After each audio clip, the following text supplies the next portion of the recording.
Okay, so welcome to the Midas brunch meeting. And for those of you who celebrate Diwali, a belated Diwali, I know it's been a busy week for Diwali and everything else, so I hope you had a lovely time together with your family.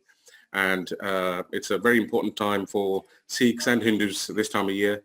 Diwali is the festival of light, so I hope with my presentation I will illuminate your minds with a bit more mortgage knowledge going forward. My name is Bob Singh. I call myself a mortgage strategist as opposed to a mortgage advisor, and I'll explain a little bit more about why that is later on in the program. Based in Hillingdon, that's our office picture just after the recent refurbishment. If you follow my Facebook page, you'll know that we had a slight accident. Some drunken driver in the middle of the night smashed their car into my office at high speed. So we had to close down for 4 or 5 weeks and get it all refurbished and replaced. Shop fronts, signage, everything. We had to basically start from scratch, and we had to go into temporary offices, which was a bit disruptive, but we had to do it. So Uxbridge Road on the corner of Pole Hill Road. So if anybody's passing by, please feel free to pop in for a cup of tea or coffee. You're always welcome. But yeah, as I said, we are experts in financial strategies because a mortgage is just part of the journey. It's the start of your property ownership dreams, whether you're a first-time buyer or a seasoned investor. Property has made many, many people wealthy, and it's one of the routes on top of your day job or business. And we are there to guide you in all the steps. I've been in financial services now for 40 years, despite my youthful looks. I am actually quite old. We started Chest back in 1999, but that was after a career in banking as an IFA, estate agent, investments advisor, and a property developer. So when it comes to experience on law, accounting, I was in the legal department of a big bank as well. So, you know, I've got a lot of deep knowledge into how banks function on the retail side. I was also in the debt recovery division of a major bank, dealing with corporate insolvencies. So we've seen the good and the bad, and in my time I've seen ups and downs in the property market, interest rate cycles, the economy, politically, etc., etc. So you know, a lot of experience in my sort of 40 years I've been in the financial services sector. In my time I have won quite a few awards. I was voted best broker by Pink Network on 3 or 4 occasions. I was one of the top producers for that network back in the late 2000s. And I've also had the pleasure of being a live advisor on LBC Radio, many local ethnic radio and TV channels, the local and the national press, and last month or the month before, I was mentioned in the Daily Mail financial section in the online version, as well as the Wednesday edition of the Financial Mail. So we've got a pretty good profile, and that's obviously on the back of lots and lots of experience in the mortgage sector. Now, these are my contact details. There's a landline for the office, and there's also my mobile number. WhatsApp is the best way to get in touch with me. I'm normally quick at returning my WhatsApp calls, often until quite late in the evening, much to the annoyance of my wife, but she's very understanding, thank God. She doesn't think it's my girlfriend on the phone, so that's a big plus. So email is there as well. So if you have any queries or questions or scenarios that you're not sure of, then please email me or WhatsApp me, and I'll do my best to answer to the best of my knowledge. That's what we're here for. Even if you don't use us for a mortgage, I'm here, Sam's here, Art is here. You know, you have a very experienced team at Midas who can guide you in almost every sphere of properties and mortgages. Now, what do we do as mortgage strategists? Now, there's just a short list of what we do, and it's probably no different to many other brokers that you may have dealt with or are dealing with. But we do offer a little bit more. You know, we go behind the scenes. You know, we want to understand you as a person, because we offer a long-term relationship, because a mortgage isn't a thank you, wham, you know, that, you know, bam, and you're done with. It's a long-term commitment. It's a 25-year commitment. You will need that mortgage reviewing, and it's our job to keep you in the loop. And when that time comes to renew your mortgage, we are there to help you assess the next one. Now, whether that's staying with the same bank or remortgaging, that will depend on your circumstances at that time. And we will make that decision for you, help you make that decision based on fact.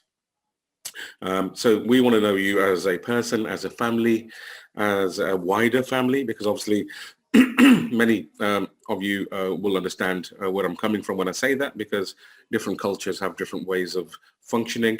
They help each other. Parents are very, very keen for their children to get on the property ladder and expand the portfolio or carry on the business or the family business.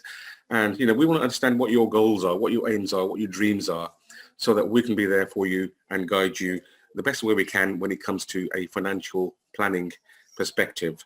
So as you can see that we don't just do basic mortgages, we do, the whole shebang, from the very, very simple vanilla mortgages to the highly complex limited company stuff and the adverse credits and commercial deals, bridging, development, which take a lot of time. They're not easy things to sort out. Given the risk appetite of banks these days, it's very, very tight. They're not keen to throw money away. They do assess the individual very, very carefully and make their decision accordingly. Now, they'll come back with a million questions. So this is no surprise, therefore, that nearly 85% of mortgage applications are done through people like me. That we are called intermediaries.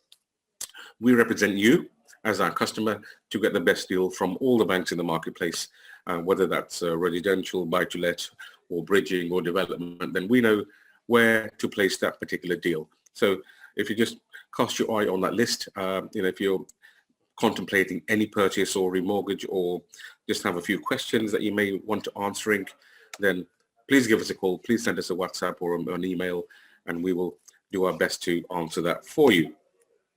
Okay, so why do people come to brokers or intermediaries, or in my case, a mortgage strategist? It's because we do and can do the things that the high street lenders don't want to do, because they are not in the market of the specialist field. They want to lend to people who just want to borrow 4 times income, have no credit issues, good jobs, 10 years accounts. They're not in that risk profile where they'll take a bit of a risk and lend to somebody who's not quite right.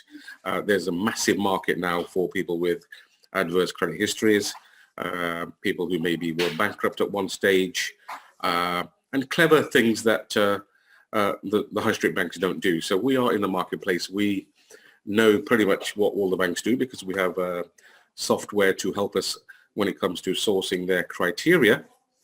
So within a very short space of time, I know in the olden days we used to have to call every bank and say, can you do this, can you do that? But now there's software in place. Technology is moving on at a rather fast pace in our industry, and very soon it will all be automated. Give it 5 years with the emergence of artificial intelligence, other technologies. The mortgage process will be a lot more streamlined on the vanilla side. Okay, where it's complex, where it's requires a bit more thought, a bit more planning, that market will remain, and that's the space that we sit in, where things aren't quite straightforward, where they need a bit more consideration, a bit more thought.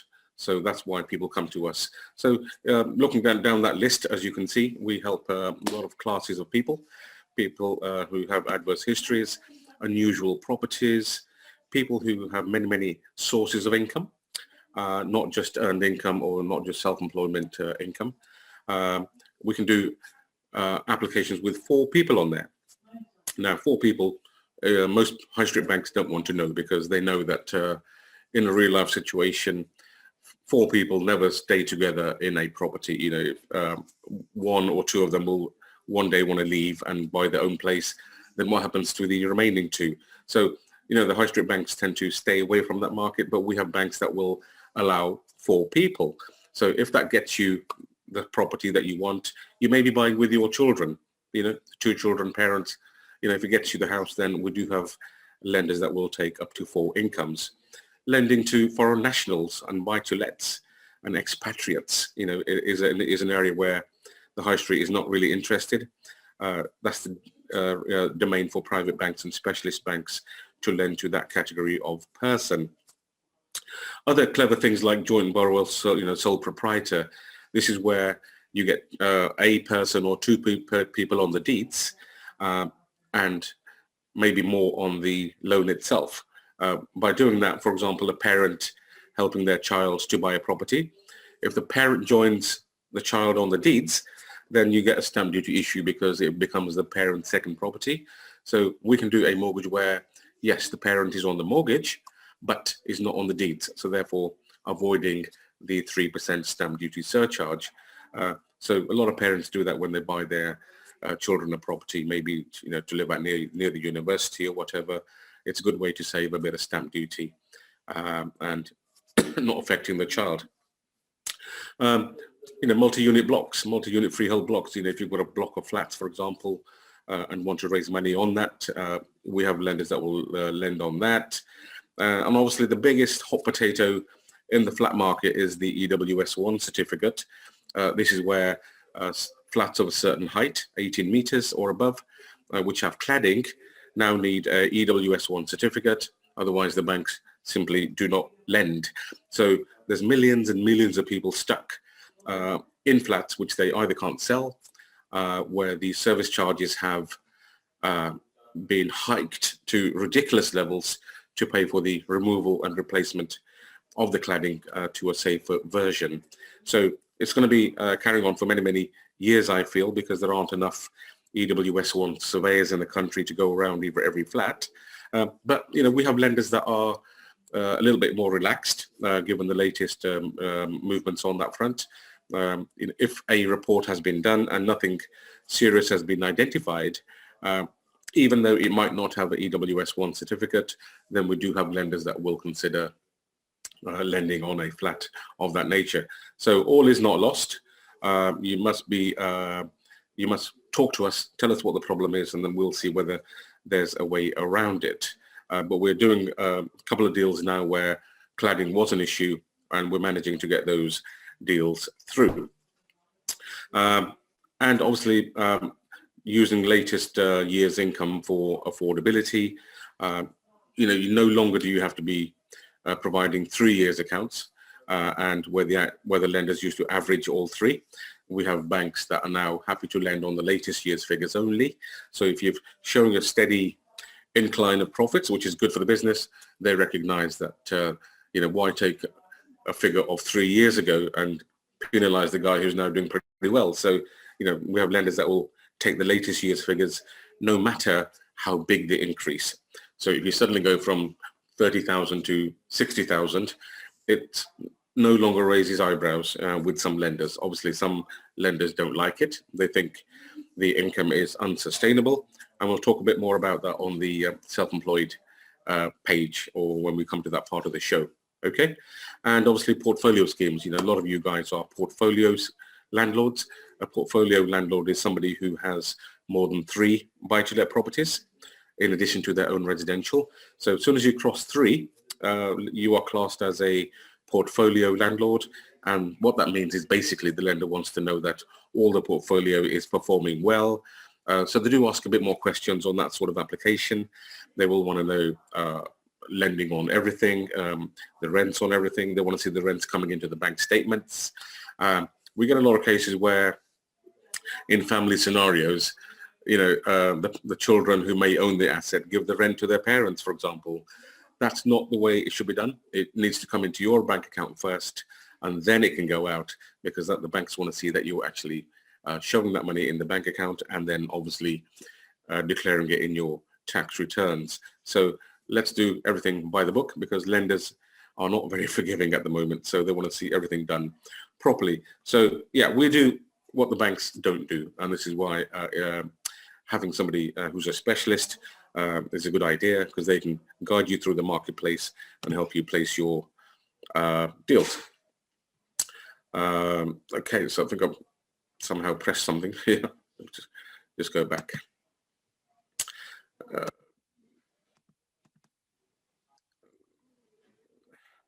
Sorry about this. I think I've pressed a few more slides. Go back to here. Yeah, so here we are. So what else do we do apart from mortgages? We do, obviously, we're life insurance experts as well, critical illness, specialist critical illness policies where children are covered for free, which is a great advantage. Income replacement in the event of injury, and obviously a redundancy cover as well, which is hard to get these days, but it's a policy that is still available. And we also look at wills and trusts and lasting powers of attorney, and we do IHT mitigation strategies. So this is what I'm saying. So, having built up the wealth is half the equation. Protecting it and helping the future generations to actually enjoy that wealth is quite another.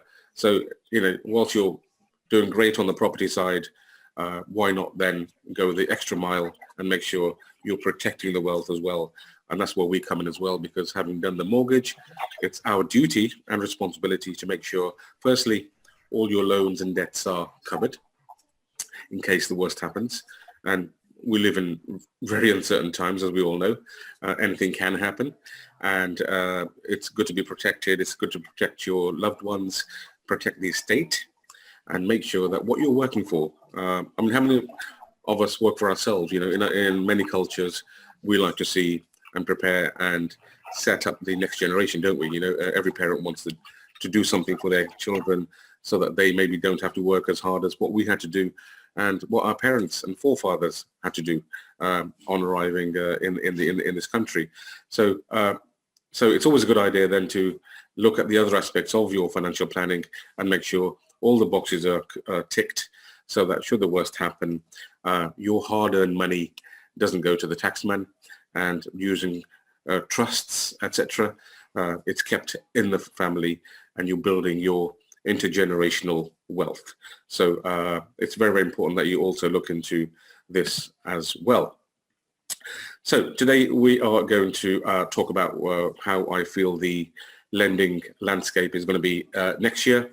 Then we'll go on to talk about how the banks are viewing borrowers who've taken perhaps financial assistance, and we'll talk about what sort of assistance they mean by that, and then talk about tips for the self-employed mortgage market.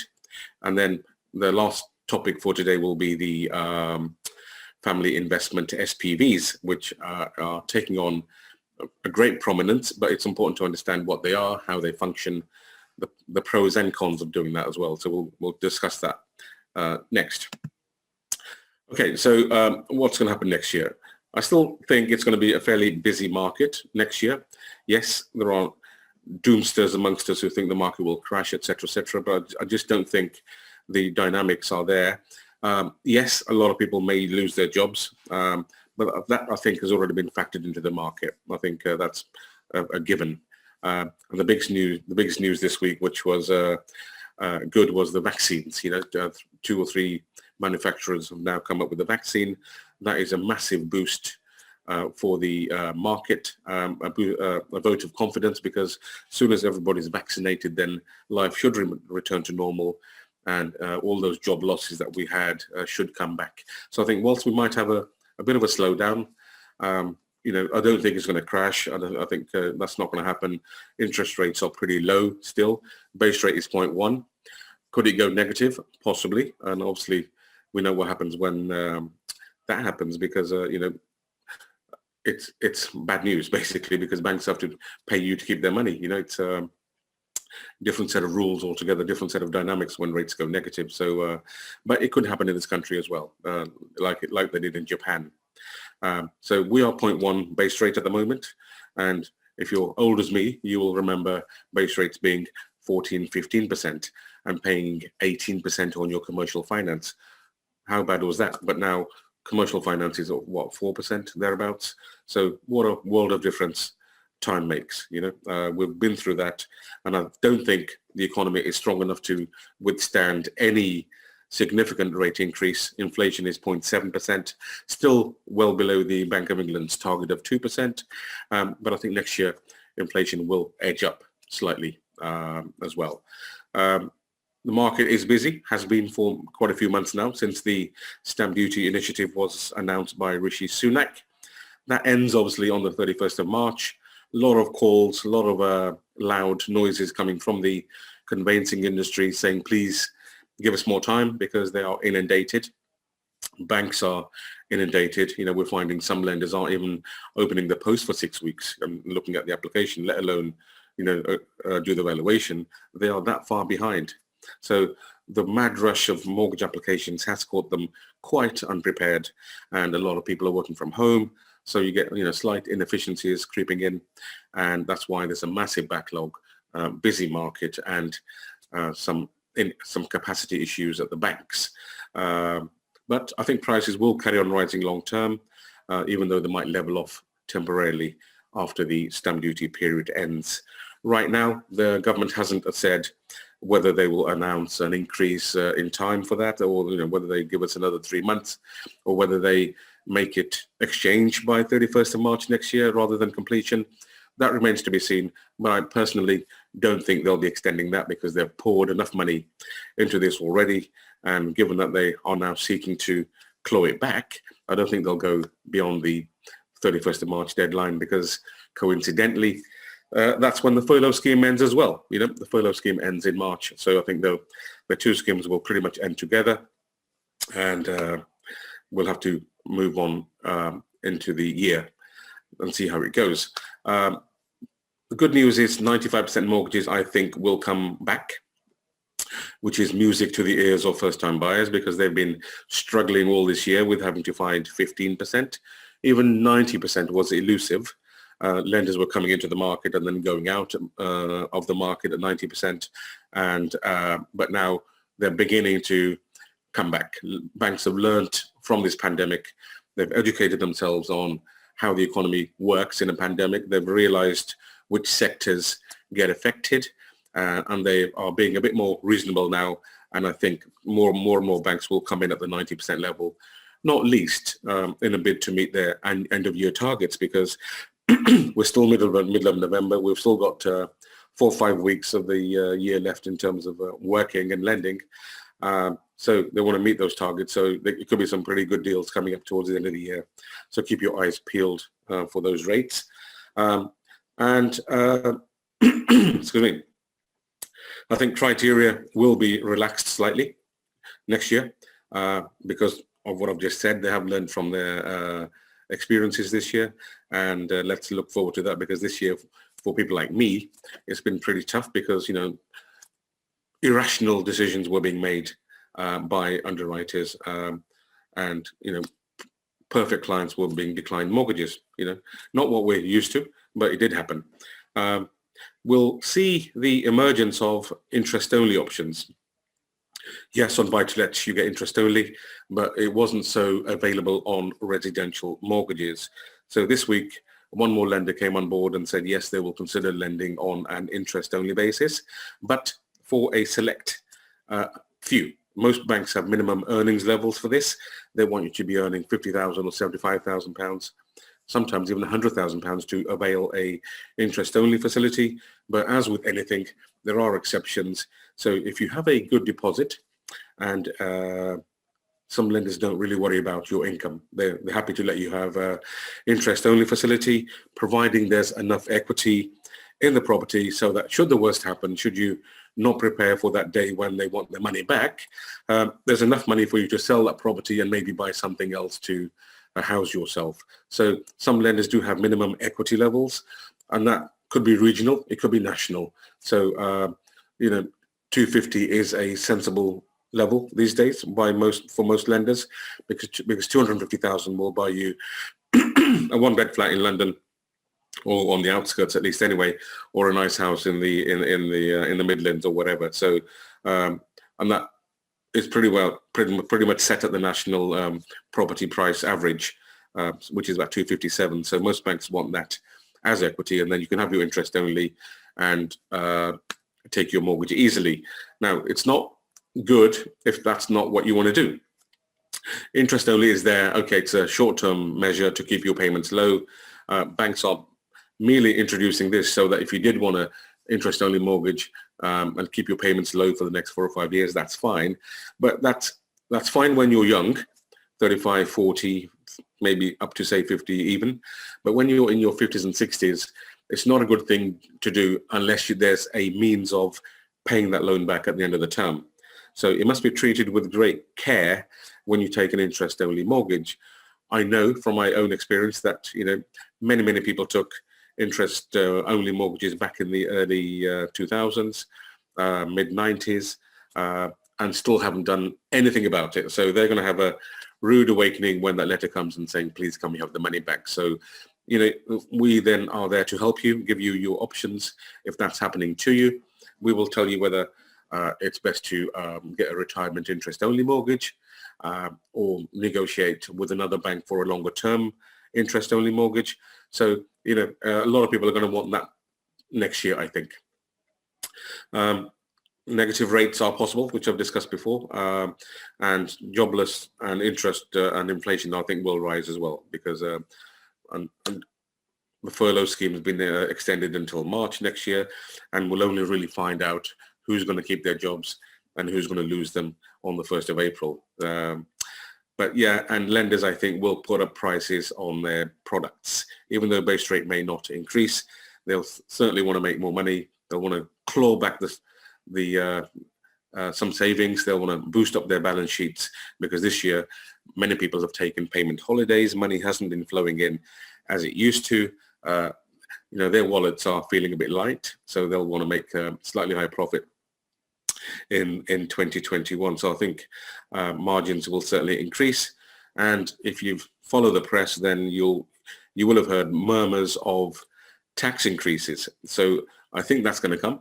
The government has poured in billions and billions into the economy with grants and financial assistance, and that money has to be clawed back. So you can expect higher income tax, higher capital gains tax, higher corporation tax, possibly, which has a bearing on you guys who hold property in limited company format. So it could be a year that we start to pay back for all the generosity and the kindness shown by Rishi Sunak. I call him Dishy Rishi Claus because he has given us a lot of early Christmas presents, especially businesses. He's given us bounce back loans.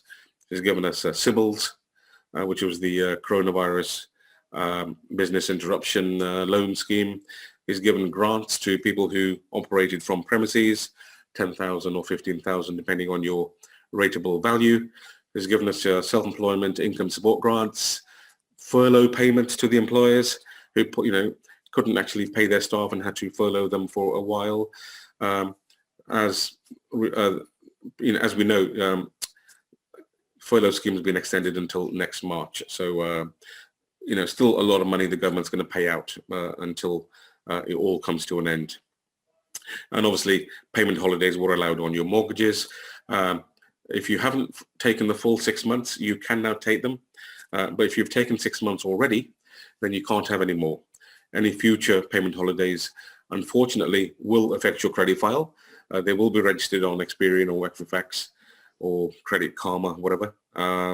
So if you take any more holidays, it will affect your score, and it will affect your ability to get further finance if the underwriter feels that you're possibly suffering from if you're suffering financially, and that's why you've taken a payment holiday. So they take everything negatively, unfortunately. So if you've taken all these grants, then fine. But when it comes to mortgages, lenders have a different viewpoint, which I'll come through and discuss a little bit later. So,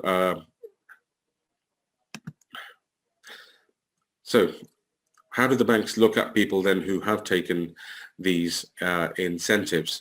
Well, when it all sort of flared up in March and these benefits were announced, lenders were very, very nervous. They were very scared to lend to people because it was a brand new thing. We've never had a pandemic in this country, for 100 years. So it was all new to them. They were a little bit unprepared. So it was a knee-jerk reaction to refuse anyone and everyone who took out a bounce back loan, anybody who took out a payment holiday, anybody who took out any form of grant or government assistance. It was a blanket no, you cannot have the mortgage because you clearly have stated on your application that you are affected by COVID-19, that your business is affected by COVID-19, and therefore if your business is affected, your income will be affected naturally. So they took the negative view. If you had any of these on your bank statement, then they were going to say no. But as time has progressed, they've understood that it's not all doom and gloom. The bounce back loans were a source of cheap money, 2.5%, no interest for a year. Which businessman wouldn't take that, even as a precautionary measure? So they've realized that anybody who took these loans, it wasn't always the case that your business was in trouble. So now they're prepared to look at people who took them, maybe didn't use them, maybe the money is still sat in the account, maybe if they used a part of it possibly for their business, which is what it's designed for. And some people actually gave their bounce back loans back to the loan and said, thank you, I didn't need it, thank you very much, I'm not in difficulty anymore, my business wasn't really as affected as I expected it to be, it's done rather well, therefore I don't need that liability on my head, please take it back. Some people have kept it, and they've replaced the bounce back money with their director's loans, for example. So if my company owed me £50,000, which is the money I put in when I set it all up, I took a bounce back loan, and then I've basically taken my money back out and left the bounce back loan as the company liability. So a bit of an accounting exercise that many people did, and many people have done that. Sorry, Bob, can I ask you a quick question on that? Sure. Sorry to interrupt you during the presentation. With the bounce back loans, you mentioned there's some people that took it and then they gave it back because they felt, you know what, I don't really need it. But let's just say if this continues, can they then ask for it back, or it's too late? No, I think there's a cut-off date for applications anyway, and banks aren't as free in giving them as they were. So I think once you give it back, you won't get it back again. So it was advisable to sort of take the money, put in the account, and it's just sitting there. And that was a really good advice, wasn't it? Yeah, people took it because nobody knew how long this thing would last, and now the vaccine is out. I think the government will be less keen to give more money out now, because they think there's a light at the end of the tunnel. As soon as everyone's vaccinated, we should be then free to resume our daily lives and go back to our businesses and everything else, and not have to close and social distance and all that. So, but if you've kept it and you don't need a mortgage, and it's cheap money, isn't it? 2.5%. It's a price of a buy-to-let mortgage. You're right, but I mean, what you said in the start, I would like to put my camera on, so sorry. A lot of people use their traditions and the customs and say, well, do you know what, it's against my policy to actually take a bounce back loan, because I know with a lot of businesses who have been going on for about 20-30 years, have never had to take a loan, fortunately, but all of a sudden it's kind of knocking on the confidence. So it was a big thing for a lot of businesses out there. So it was a massive thing. And I think the advice wasn't right either. So everyone was a little bit apprehensive. They were scared. They didn't know what to do, because like you said, this has never happened before in 100 years. Yeah. The revenue is watchful of people who took bounce back loans where possibly they didn't qualify for them or took out more than what their business turnover would ordinarily allow according to the rules. So I can see a lot of people being quizzed on that in the coming years because you were only supposed to take, I think, 20 or 25% of your annual turnover. So if you weren't turning over 200, then how come you justified a £50,000 bounce back loan? So I think those sort of people will get quizzed. I think they're the people that need to worry and possibly consider giving the money back. But if you didn't take all of it, if you didn't take 50,000, you can go back and get some more. If you qualify for it, Right, okay. Yeah, you can take a second bite of the cherry. So if you didn't take the full 50,000 initially because you felt you didn't want to go and push the boat out too far, you can now go back to your bank and say, look, actually, I do need that money, and could I have another 20,000 or whatever to get up to your 50,000 cap? All right. We've got a couple. I know you still through the presentation. We've got a few hands up as well, and I am wary of time as well. So, Yeah. do you want to wrap up the presentation, or should we go to the questions first and have you a bit interactive? Um, It's your call completely, Bob. Let me just see what I've got left to Sure. say. But yeah, obviously we were talking about all these documents and things like that, and people have taken loans. But this is the documentation that we actually need for self-employed people. Now, self-employed people are those that are in charge of their own destiny. Um, partners, directors, LLP people. Banks see you as self-employed. Even if you're a director and you're 100% shareholder and you take a salary from your company, you're not PAYE as far as the bank is concerned.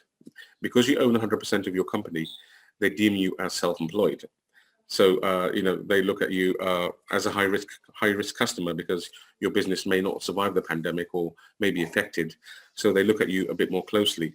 If you're a director and your shareholding is only sort of 10 or 15%, then yes, you can be a PAYE considered person on a salary, and therefore your wage slips will be what they go by. Otherwise, it tends to be your tax returns, your accounts, and we need a lot of paperwork to back up your status. We can get mortgages for people that have just been trading for 1 year. We can use retained profits as well as your salary to boost your borrowing capacity. When it comes to buy-to-lets, we can use your earned income to top up any shortfall on the buy-to-lets. So there's lots and lots of schemes that we have access to that can help you as a buy-to-let investor, as a property buyer, as a businessman, and we're there to help you. The last topic for today was the family investment company. This is where you buy a buy-to-let property or a commercial property, in fact, in the name of a SPV, limited company with the right SIC classifications. And it's basically a strategy to pass on wealth to your next generation, because you can put down your cash 25% or whatever you need to actually buy the asset. The rest will be bank finance. But the key here and the trick here is to create several classes of shares: voting, non-voting, growth, non-growth. So therefore, the parents would typically take the non-growth shares and they would allocate growth shares to their children so that the parents' estate does not grow in value over the next 2 or 3 decades. And so you're passing on your wealth basically that you would accrue on your side of the fence ordinarily, but passing that on to the next generation by having various classes of shares. It's quite tax efficient. We have tax advisors that will actually set up the company. They'll create a bespoke set of memorandum and articles, and banks will allow your children to be shareholders, sometimes up to 19% per child, and sometimes up to 49% as well. So, and even from the age of 1, believe it or not. So, if you're really planning ahead, then it's something that you can use, but always take tax advice on a family investment company, because there are a few pitfalls. You are giving the child a valuable asset, and then there are ways to mitigate and protect that in the event of a dissolved marriage or whatever. So these are the things that you need to look into and take advice on when considering a family investment company. So basically, if you find it, we'll fund it. But we'll work with you. We'll take down your circumstances. We will look at your goals and your aspirations and your risk profile and your financial capacity and guide you accordingly. So thank you for watching, and yes, let's move on to the questions. Right, brilliant. Thank you very much for that, Bob. I can't see your screen, so can't see you. Right, we're going to go straight to the questions now. I've got a few, but I'm going to wait. I've got a couple of hands up. So for those people that have got their hands up, I'm actually going to invite you to the panel. So we can see you and you can ask your question to Bob. So Tina, I've got you here. If you just want to unmute yourself and feel free to ask Bob a question. Hi, can you hear me? Yes, we can. Yeah, hi Bob. I'm just I can't hear him. what the thinking is behind some of those people who you said they are basically taking out of their companies their directors' loans and replacing them with the government loans. What's the thinking behind doing that? Bob, did you get that? No, I can't hear anything. Oh, you can't hear anything. No. That's really odd. Do you know, put your volume? Can you hear me, Bob? I can hear you perfectly, yeah. All right, fine. So Tina was basically asking, what is the thinking about taking? Is it the government loan, right, Tina? Yeah, the thinking around why directors are taking out their own loans and replacing them with government loans in their businesses. Bob, Yeah. why are directors taking out their own loans and replacing it with government loans? Oh, there you go. Why are they doing that? Yeah. What is the thinking behind that? Just that it's another way of taking the money out and not using it, because bounce back loans weren't meant for personal use. Yeah, they were designed to sustain your business. So if you took the bounce back loan and kept it in the business and you wanted it for yourself, you couldn't do it. Because if you took money out of your company, for example, if it's a limited company, you would pay income tax on it. Whereas if you use the clever technique of replacing it with your director's loan, you didn't, because director's loans are repayable without any taxation. It's money back, isn't it?